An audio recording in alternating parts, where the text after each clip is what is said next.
You really thought showing up in that cheap polyester suit would guilt us into giving you a dime, didn't you, Jade? Daphne sneered, swirling her champagne. Save it, Maxwell interrupted, his voice booming across the mahogany table. Dad is dead.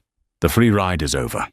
You aren't a walker by blood, and as of this morning you aren't welcome in this house. Security is already on the way to escort you off the premises. Jade looked at the lawyer, Felix Lawson, who sat silently polishing his glasses. He didn't look up. Not yet. I'm not leaving, Maxwell, Jade said, her voice trembling but firm. Oh, you're leaving, Riley laughed, checking her reflection in her phone. Unless you want to be arrested for trespassing on my property. The lawyer finally cleared his throat. The sound was like a gunshot in the quiet library. I would advise against removing Ms. Knight, Felix said, opening the leather folder, considering she is the only person in this room currently standing on her own property. Jade Knight stood near the entrance of the Grand Library, clutching her purse so tightly her knuckles had turned white. She felt small, a sensation she was used to in this house. She was 32 years old, a successful pediatric nurse, and a woman who paid her own bills, yet the moment she stepped across the threshold of the Walker estate, she reverted to being the charity case. The stepdaughter. The mistake Uriel Walker had made when he married her mother 20 years ago. Her mother had passed away 5 years prior, and the blood Walkers, Uriel's brother Maxwell, his sister Daphne, and his children Riley and Trevor, had spent every day since trying to scrub Jade from the family portrait. Check the catering staff, a voice drawled from the center of the room. It was Riley Edwards, Uriel's daughter. She was draped in black silk that cost more than Jade's car, looking less like a grieving daughter and more like a runway model posing for a tragic aesthetic. I think one of them got lost and wandered into the reading. Be nice, Riley. Trevor Quincy, Uriel's son, chuckled. He was pouring himself a scotch from Uriel's private reserve, a crystal decanter that he held with possessive arrogance. Jade came to pay her respects, and by respects, I mean she came to see if the old man left her enough for a bus ticket back to the city. Jade straightened her spine. I came because Felix asked me to be here, she said quietly. Felix is a procedural bore. Maxwell Carroll, Uriel's younger brother, grunted. He was a large man, physically imposing, with a red face that suggested high blood pressure and a temper to match. He had been running, and arguably ruining, the logistics arm of Walker Industries for the last decade. He has to invite everyone named in the preliminary contact list. That doesn't mean you're in the will, Jade. Uriel knew better. In the end, blood calls to blood. Jade looked around the room. It was filled with people who had ostensibly loved Uriel, yet not a single tear had been shed since the casket was lowered 2 hours ago. The conversation had immediately shifted to asset liquidation, stock portfolios, and the Hamptons house. Uriel Walker had been a complicated man, hard, exacting, and often distant. But in the last 2 years, as cancer ate away at his strength, Jade had been the one driving him to chemotherapy. Jade had been the one sitting up with him when the pain was too much for morphine to touch. Maxwell had been in Macau on business. Riley had been in Paris for Fashion Week. Trevor had been busy crashing Ferraris. I don't expect anything, Jade said, and she meant it. Uriel had paid for her nursing school. That was enough. I just wanted to hear his final words. His final words were probably, "Get that girl out of my sight." Daphne Carter, Jade's aunt by marriage, hissed. Daphne was sitting in Uriel's high-backed leather chair, already claiming the throne. You embarrassed him, Jade.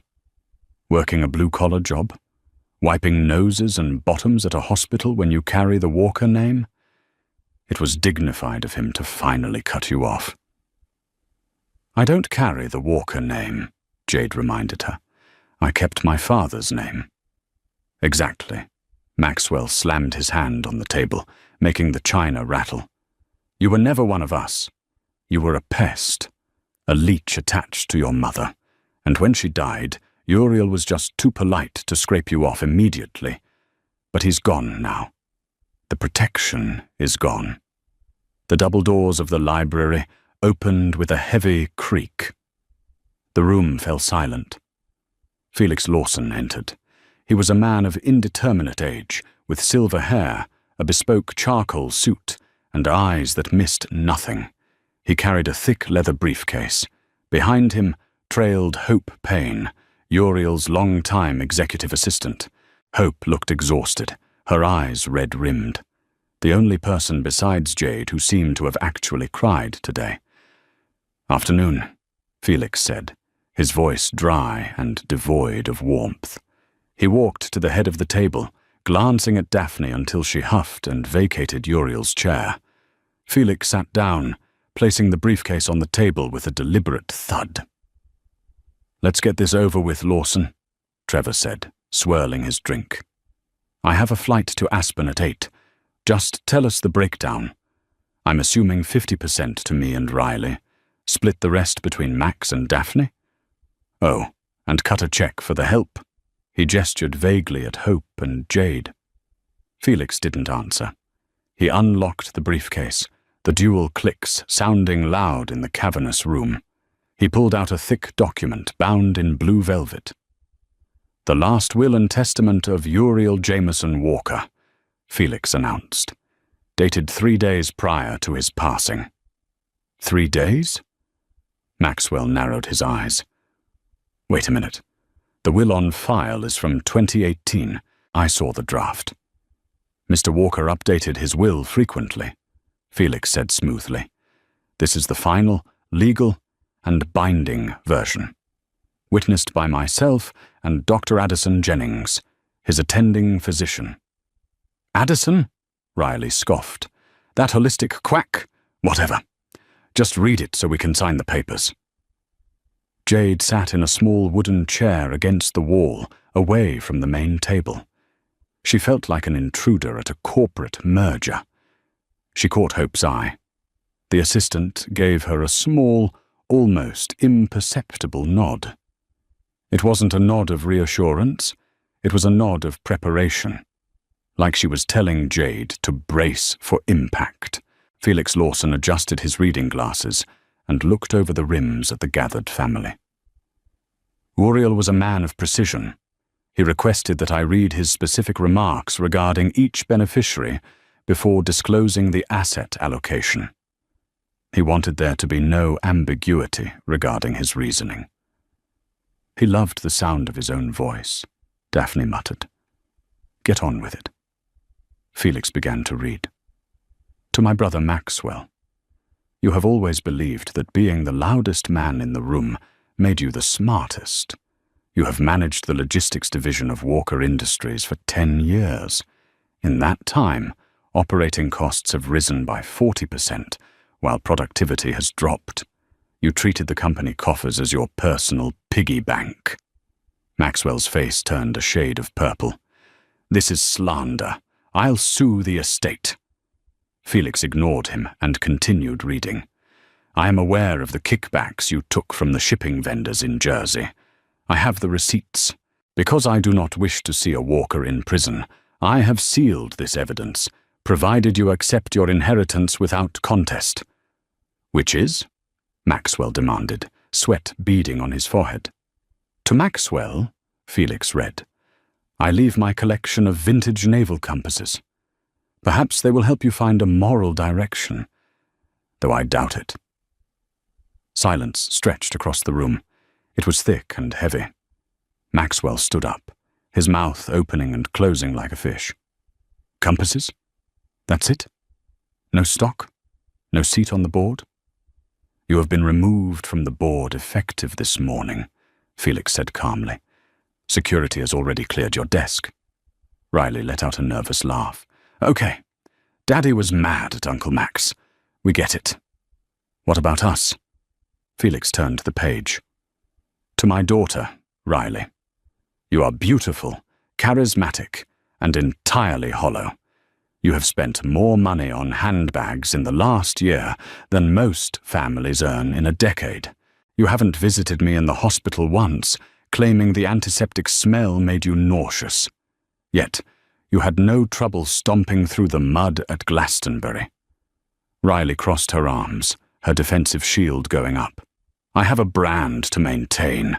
I couldn't be seen in a hospice ward. To Riley, Felix continued, I leave a trust fund. Riley exhaled, a smug smile returning. Finally. The trust fund contains $10,000, Felix finished. It is to be used exclusively for a vocational course of your choosing. I suggest something practical. Perhaps plumbing. Riley shrieked. It was a primal, piercing sound. 10,000? That doesn't even cover my rent for a month. This is a joke. Felix, tell me this is a sick joke. I am afraid not, Felix said. He turned to Trevor. Trevor set his scotch down. He looked less arrogant now, a flicker of genuine fear in his eyes. To my son, Trevor, you possess a sharp mind, which you have used exclusively to exploit loopholes and gamble with money that wasn't yours. You view people as resources to be mined. You are cruel, Trevor. I watched how you treated the staff, how you kicked a dog that got in your way, how you spoke to your stepmother. Trevor clenched his jaw. I made this family millions on the crypto swing, and lost twice that on the futures market, Felix corrected, reading from Uriel's notes. To Trevor, I leave the outstanding debt of your gambling markers in Vegas, which I purchased last week. I am now your creditor. You owe the estate $400,000. You have 6 months to pay it back before the estate executes a lien on your personal assets. Trevor looked like he was going to be sick. And finally, Felix looked at Daphne. To my sister-in-law, Daphne, you never liked me. I never liked you. You are a gossip and a social climber who married my brother for proximity to my wallet. To you, I leave nothing. Absolutely nothing. Except a cease and desist order regarding the use of the Walker name for your charity galas, which I know act as tax shelters for your vacations. The room erupted. Maxwell was shouting about mental incompetence. Riley was crying, checking her makeup in her phone camera to see if it was running. Trevor was staring at the table, pale as a sheet. This is insanity, Maxwell roared. He was medicated. He was out of his mind. We will contest this. We will drag this out in court for years. Who gets it then? The government? Charity? Maxwell spun around and pointed a shaking finger at Jade. Did he leave it to the nurse? Did he leave it to the charity case? Felix closed the folder. We haven't finished the reading. What else is there? Daphne screeched. He ruined us. The residuary clause, Felix said. Everything else, the controlling interest in Walker Industries, the real estate portfolio, the offshore accounts, the patent library and this house, is left to the designated sole heir. Who? Trevor demanded. Who did he manipulate into this? Felix looked directly at Jade. Jade felt her heart stop. She shook her head. No, she whispered. I don't want it. I can't run a company. The sole heir, Felix said clearly, is Liam Walker. The silence that followed was different. It wasn't angry, it was confused. Liam? Maxwell frowned. Liam is dead. He died in that climbing accident in Nepal 6 years ago. They never found the body. Liam is not dead, Felix said. Uriel found him 2 years ago. Liam had distanced himself from the family. He has been living in a rehabilitation facility in Switzerland, recovering from severe injuries and creating a new life away from the toxicity of this environment. So the cripple gets it all? Riley spat. A ghost gets the empire? Liam Walker is the beneficiary, Felix nodded. However, due to Liam's desire to remain out of the public eye and focus on his recovery, he has declined to act as the CEO or the executor of the estate. He has appointed a proxy, someone he trusts explicitly, someone who was the only person to send him letters even when she thought he was gone, someone who visited his empty grave every birthday. Felix turned his eyes to Jade. The controlling proxy, with full power of attorney over the Walker estate and CEO position of Walker Industries, is Jade Knight. Jade gasped, her hand flying to her mouth. The family turned to her in unison. The look on their faces wasn't just hatred anymore. It was the realization that the insect they had been trying to crush was suddenly holding the boot. "No," Maxwell whispered. "No, that's impossible. She's a nurse. She's a nobody." "She is the boss," Felix corrected.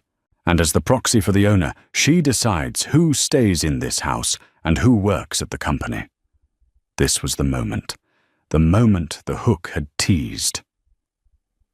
"You really thought showing up in that cheap polyester suit would guilt us into giving you a dime, didn't you, Jade?" Daphne had said minutes ago. Now the dynamic had inverted so violently it caused physical vertigo.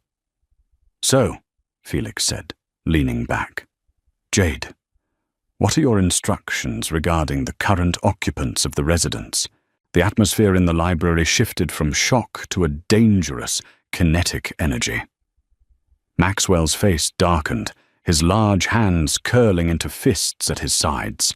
He took a step toward Jade, his physical presence designed to intimidate, a tactic he had used in boardrooms and family dinners for decades. "You manipulated him," Maxwell growled, his voice low and menacing. "You and that holistic quack doctor. You drugged him and made him sign this nonsense. You think you can take my company? I built the logistics network. I am Walker Industries." Jade remained seated, though every instinct in her body screamed at her to run. She looked at Maxwell, really looked at him, and saw not an uncle, but a desperate, greedy man cornered by his own actions. "You didn't build it, Maxwell," Jade said, her voice surprisingly steady. "You siphoned from it. Uriel showed me the ledgers 3 months ago." "Lies!" Maxwell lunged. Before he could reach her, 2 men in dark suits stepped out from the shadows of the adjoining study. They were large, efficient, and clearly private security. They blocked Maxwell's path with stone-faced indifference. "I suggest you step back, Mr. Carroll," Felix said, not even looking up from his papers. "Assaulting the CEO is a felony, and considering you are currently under investigation for embezzlement, I wouldn't add to your charge sheet." "Investigation?" Maxwell froze. "The forensic audit began 4 weeks ago," Felix said pleasantly. "Uriel wanted it completed before he passed. It's quite thorough. We have the offshore accounts, the shell companies in the Caymans, everything. The police are waiting for my call. Jade has the discretion to press charges or to allow you to handle it internally." Maxwell deflated. The bluster vanished, replaced by the terror of a man who realizes his safety net has been incinerated. He looked at Jade. For the first time in her life, he didn't look down at her. He looked at her, pleadingly.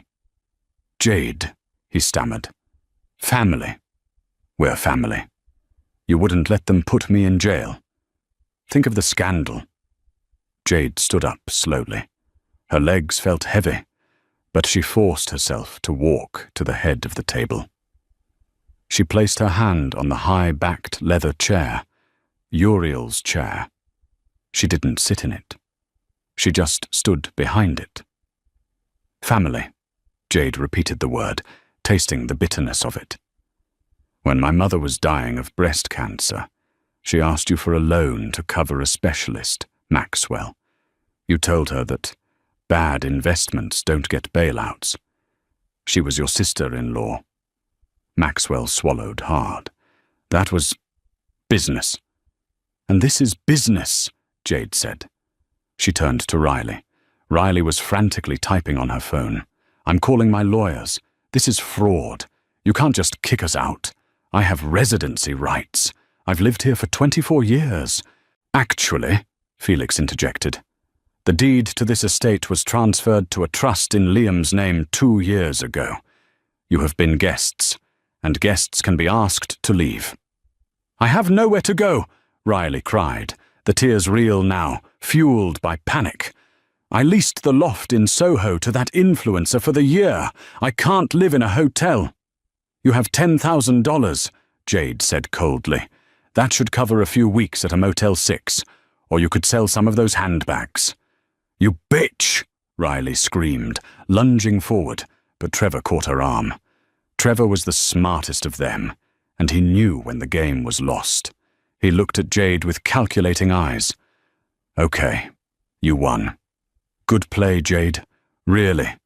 But you can't run the company. You're a nurse. You don't know the first thing about corporate strategy. You need me. Keep me on. I can help you navigate the board. I can help you smooth this over with the shareholders.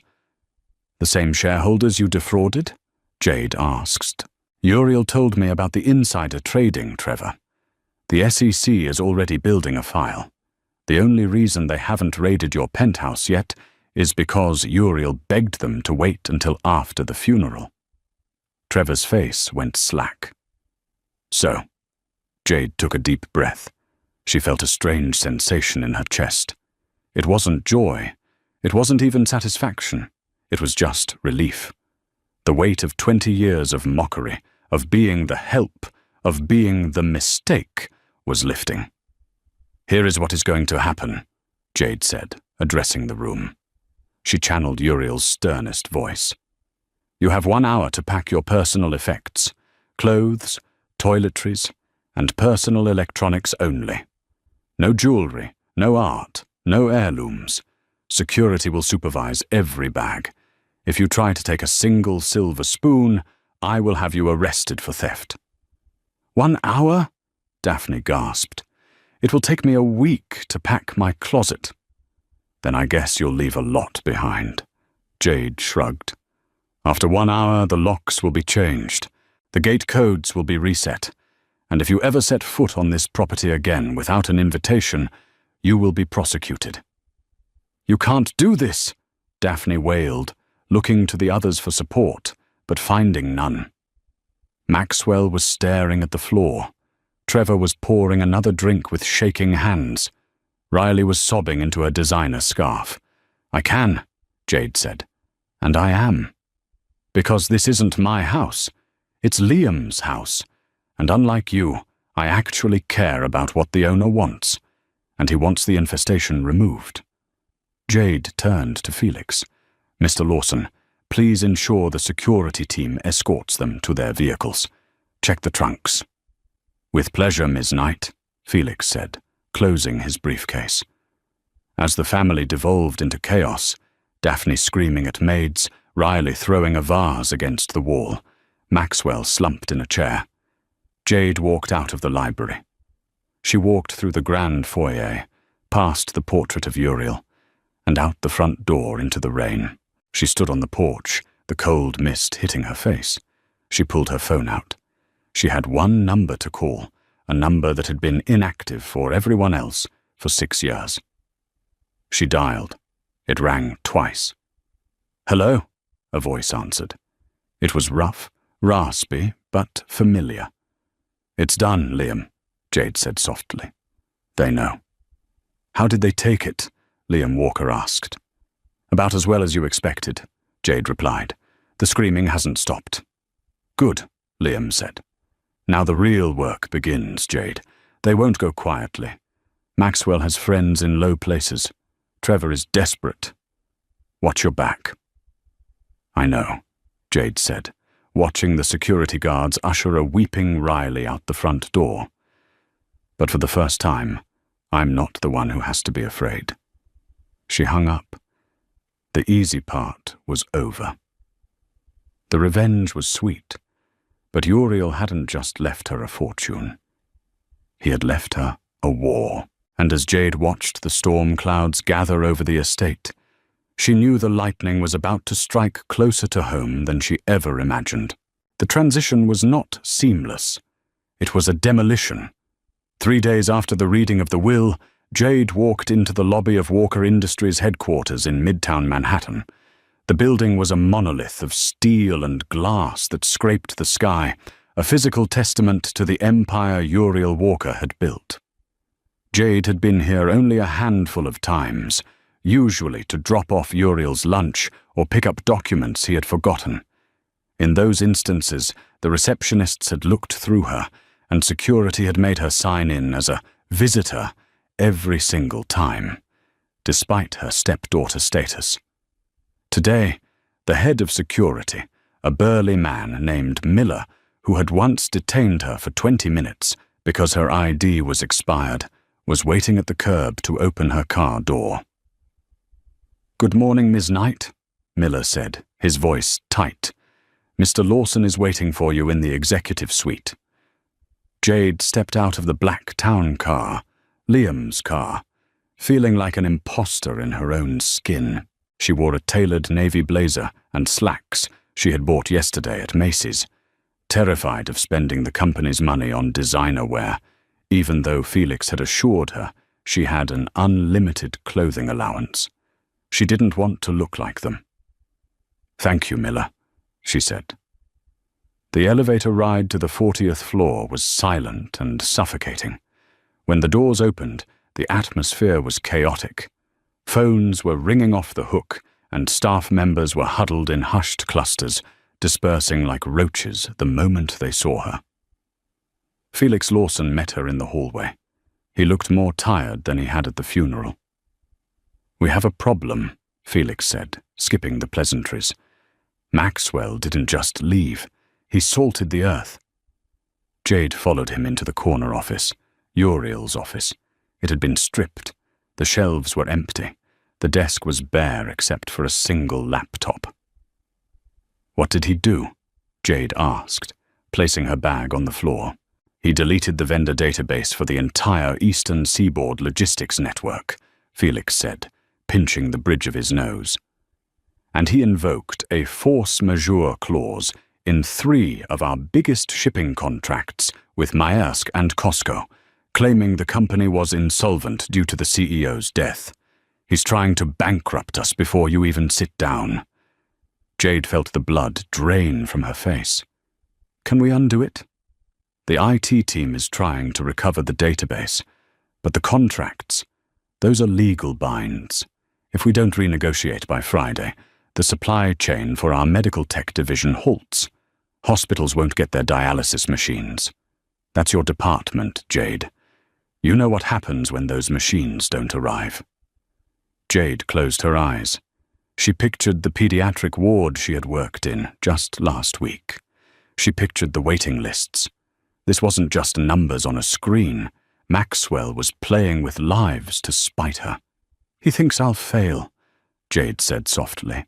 "He thinks I'll panic and call him back, begging him to fix it in exchange for his job and his inheritance." "Precisely," Felix said. "He's betting on your incompetence." Jade walked to the window. New York City sprawled beneath her, a grid of endless noise and ambition.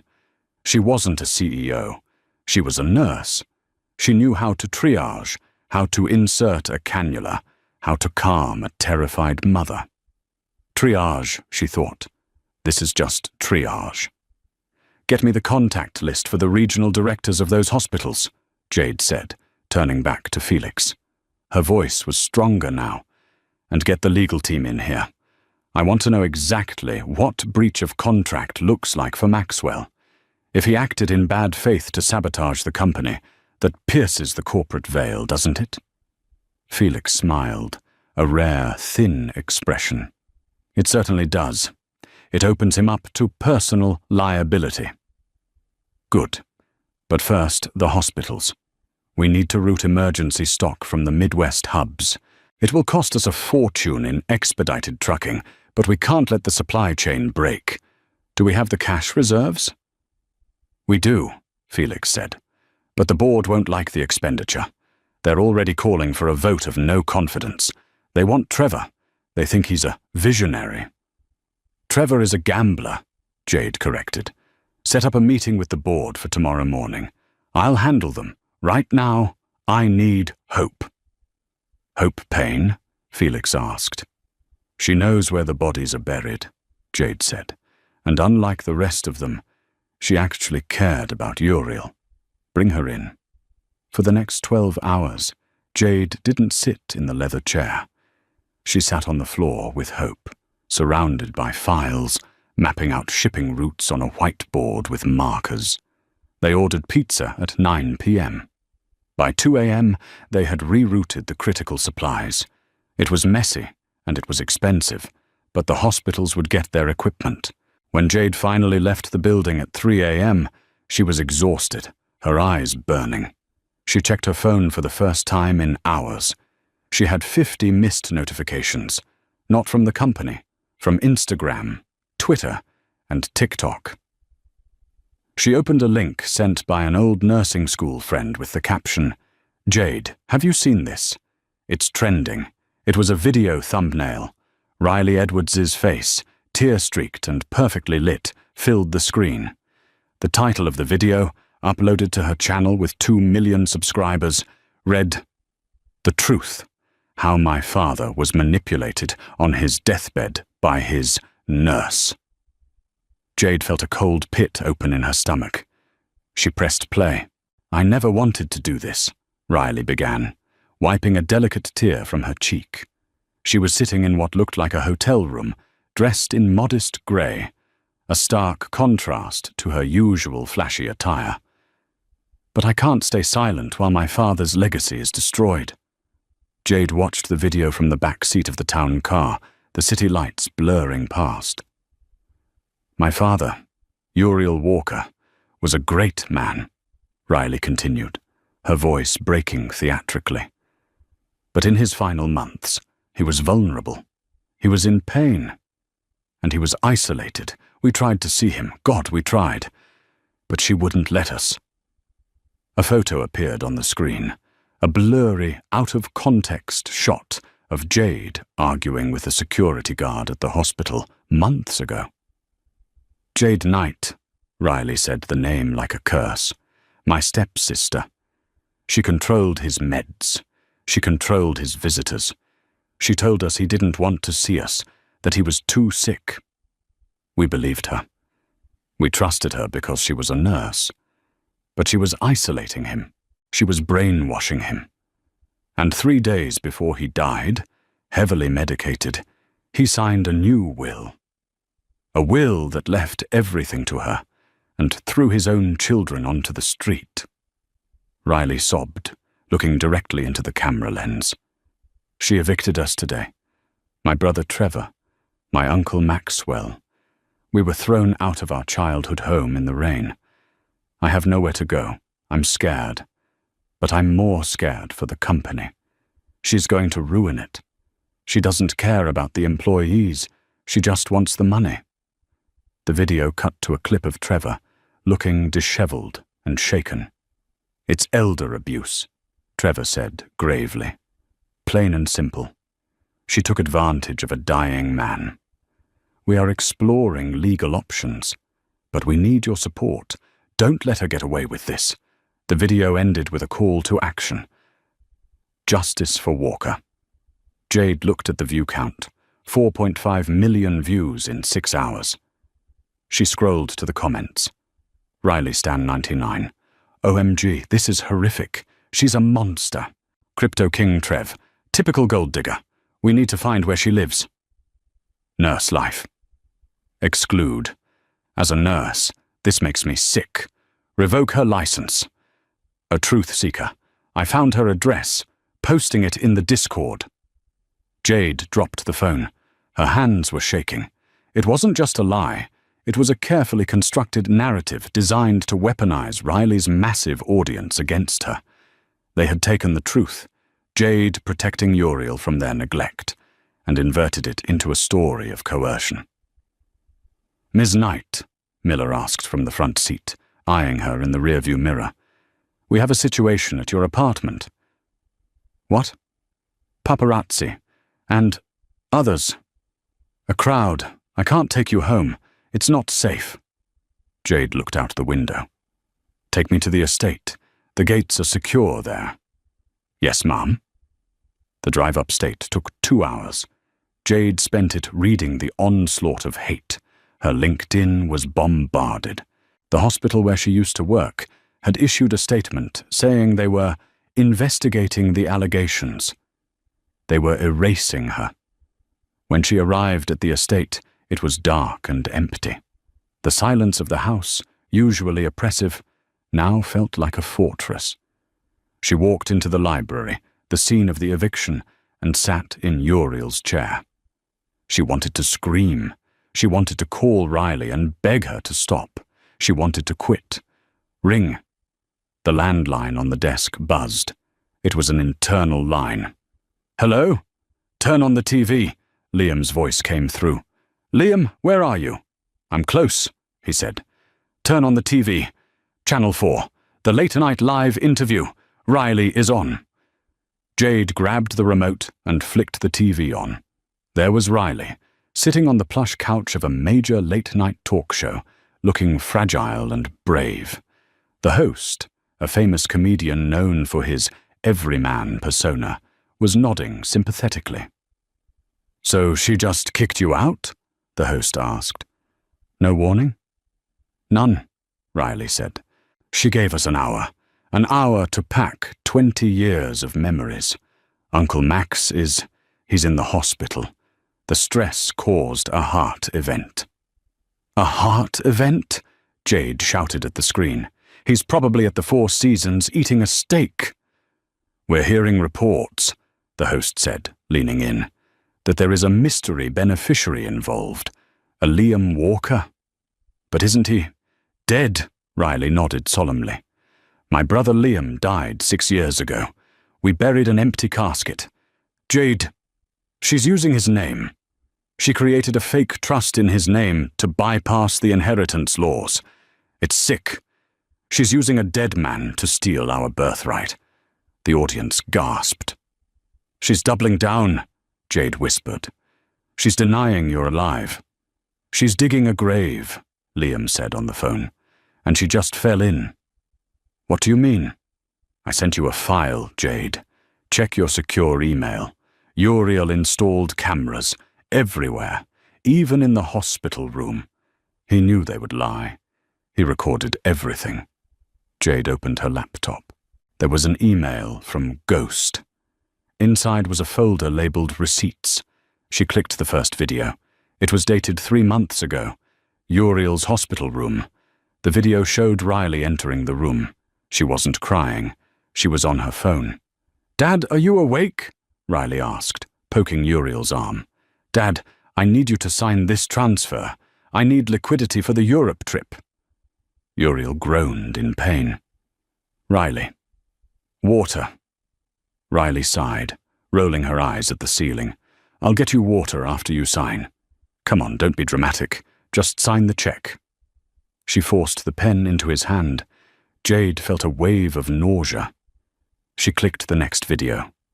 Maxwell. Listen, Uriel. Maxwell was standing over the bed, eating a sandwich. The logistics merger is happening. I don't care if you don't like the terms. You're not going to be around to argue. Just let me handle it. And stop asking for Jade. She's annoying. I told the nurses to ban her for the night, so we could talk business. Jade clicked the third video. Trevor. If he dies before the fiscal year ends, the tax implications are better, Trevor was saying to Daphne in the corner of the room, thinking Uriel was asleep. We should ask the doctor about palliative sedation, speed things up. Jade slammed the laptop shut. She was shaking with rage. It wasn't just neglect, it was cruelty. Systematic, documented cruelty. You have the ammo, Liam said, but you can't just release it. They'll claim it's deep fake. They'll claim you doctored it. You need to do it live. You need to confront them where they feel safest. Where? Jade asked. The podcast, Liam said. Trevor and Riley are going on the summit tomorrow. It's the biggest live stream podcast on YouTube. 10 million live viewers. They're planning to do a fundraising drive for their legal defense fund. They're going to scam people, Jade realized. Exactly. Felix has already arranged it. You're the surprise guest. Me? I can't go on there. They'll tear me apart. Not if you bring the truth, Liam said. And not if you bring me. Jade froze. You're coming? I'm tired of hiding, Jade, and I'm tired of letting you fight my battles. Pick me up at Teterboro Airport at 10 a.m. We have a show to catch. The studio for the summit was located in a converted warehouse in Brooklyn. It had an industrial chic vibe, exposed brick, neon signs, and enough camera equipment to shoot a Marvel movie. The host, a shock jock named Dax, who thrived on conflict, was rubbing his hands together. This is going to be huge, he told his producer. We have the Walker victims in the booth. The numbers are already climbing.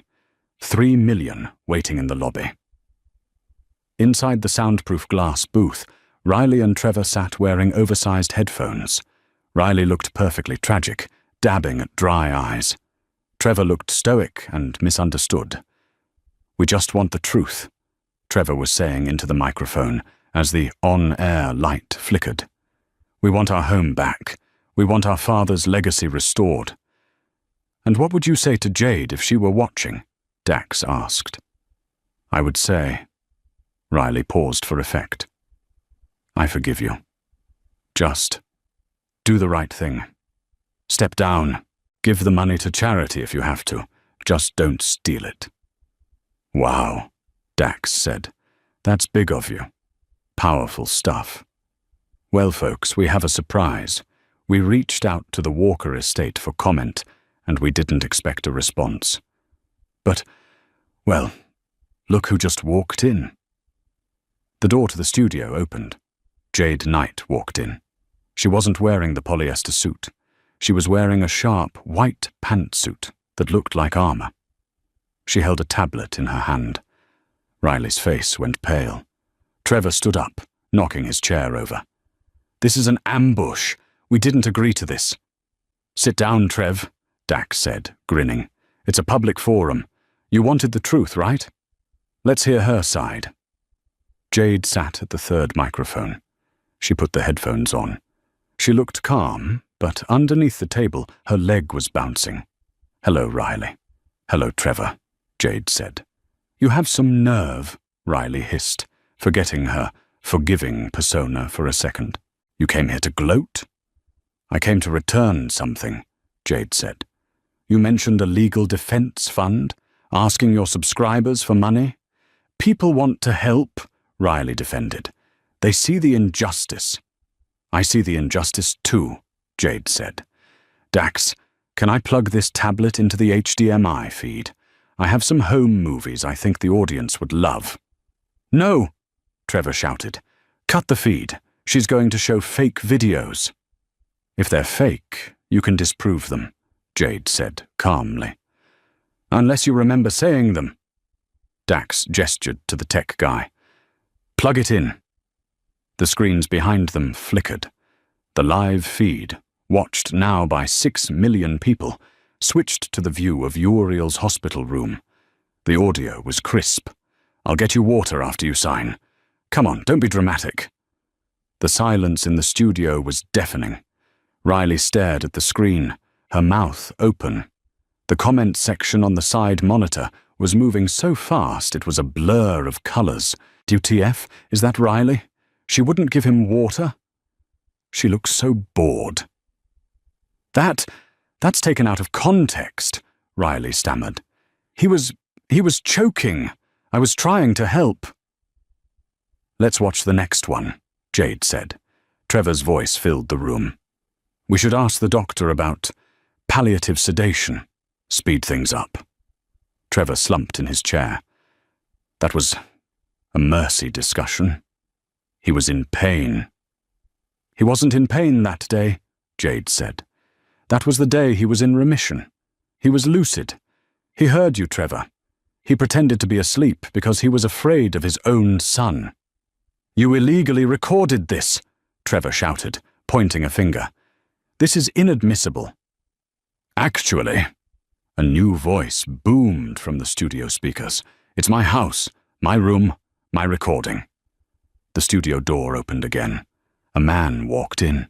He walked with a cane, his left leg stiff, and scars ran down the side of his face, giving him a rugged, broken appearance. But the eyes, piercing blue, were unmistakable. Liam, Riley whispered. You're a hologram. You're dead. Liam Walker limped to the table. He didn't sit. He stood over Trevor. I was dead to you a long time ago, Liam said, his voice gravelly. But I've been watching. I watched you steal from the company. I watched you ignore Dad. And I watched Jade wipe his brow while you were partying in Ibiza.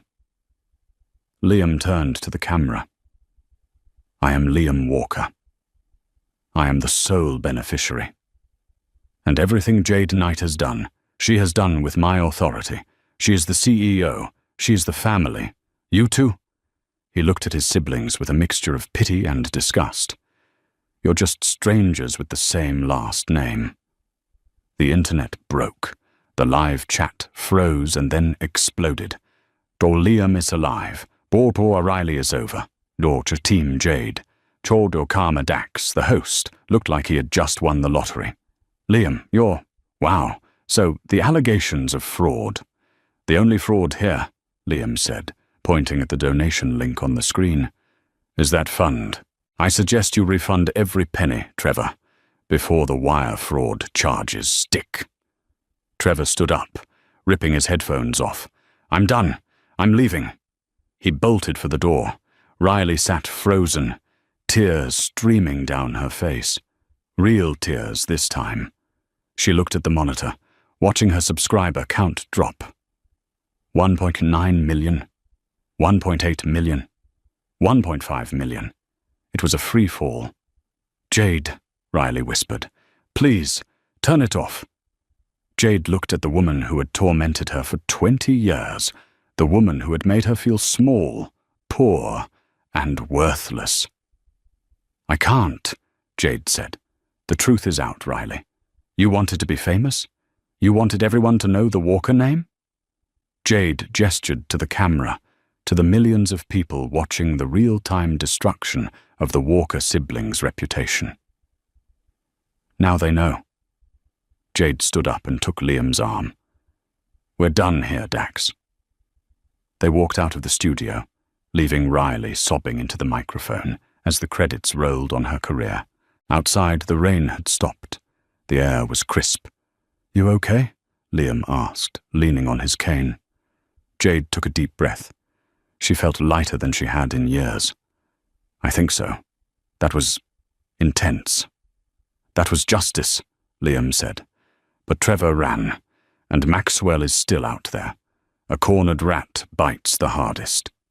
Let them bite, Jade said, opening the car door. I have the receipts. But as they drove away, Jade didn't notice the black SUV pulling out of the alleyway, trailing them at a distance. Maxwell wasn't done. He had lost his money, his reputation, and his company. He had nothing left to lose. And a man with nothing to lose is the most dangerous enemy of all. The Teterboro highway was slick from the storm. Jade drove Liam's black town car, her heart still hammering from the broadcast. Liam sat quietly, staring out at the passing industrial landscape. You think they'll recover? Jade asked. Riley and Trevor? No, Liam replied grimly. We gave the internet the ultimate villain story. They're radioactive. As traffic thinned near the airfield, Jade checked the rearview mirror. A heavy black SUV surged out of the blind spot. Lights off. Jade, look out! Liam shouted. Jade jerked the wheel as the SUV slammed into their bumper. Metal crunched, and the town car fishtailed violently. It's Maxwell, Liam realized, looking back. He's in the company armored Escalade. Maxwell swerved again, face illuminated by dashboard lights, mouth open in a scream of rage. He wasn't trying to pass. He was trying to kill them. "Speed up!" Liam yelled. "Don't let him box you in." Jade slammed the accelerator, but the heavier Escalade clipped their quarter panel. The town car spun out of control, tires smoking, before sliding down a grassy embankment and coming to a halt. "Liam!" Jade gasped. "I'm okay." He groaned, clutching his leg. "Get out! He's coming!" Maxwell skidded the Escalade to a halt on the shoulder and jumped out, wielding a tire iron. "You ruined it!" he roared, sliding down the hill. 30 years I gave to that company. You think I'd let a nurse and a cripple take it?" Jade stepped in front of Liam. "It wasn't yours to take, Maxwell. You stole from the pension fund. You stole from the vendors." "I built the logistics." Maxwell swung the iron, hitting the hood with a deafening clang. "Uriel was weak. He wanted to save the world. I wanted to make money." "And that's why he chose us," Liam said, standing up. "Because money without morality is just theft." Maxwell laughed brokenly, raising the iron. "Accidents happen on wet roads, Liam."